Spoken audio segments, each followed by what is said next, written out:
Good day, miss. How are you today? I'm fine, sir, madam. Please introduce yourself. My name is Rowena B. Panagiton, 41 years old, married, and blessed with one kid. I have two brothers.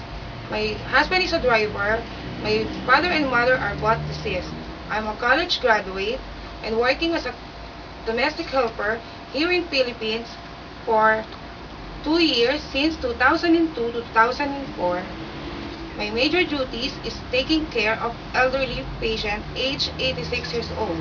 Okay, miss. Can you tell us your daily activities of taking care of elderly?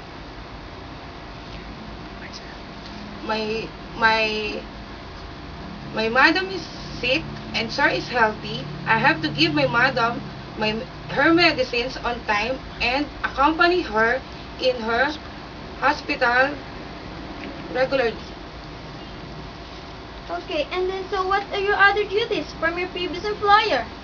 My other duties in my previous employer, I do washing, cooking, cleaning, giving the food and medicines for my patient and assist her children.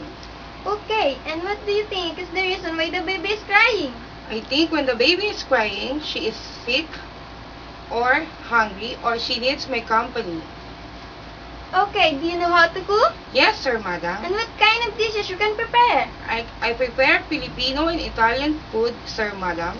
And do you know how to go to market and Yes. do the marketing? Yes, sir, madam.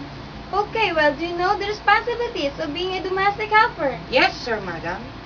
Okay, miss, why do you want to work in Hong Kong? I choose Hong Kong because I know Hong Kong is a nice and place to work with.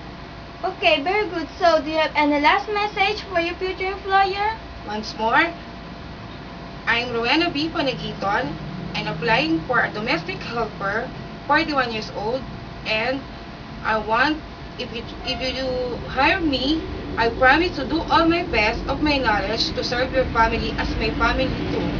Thank you. Thank you very much and hope to see you in Hong Kong. Before we end, kindly show your best smile.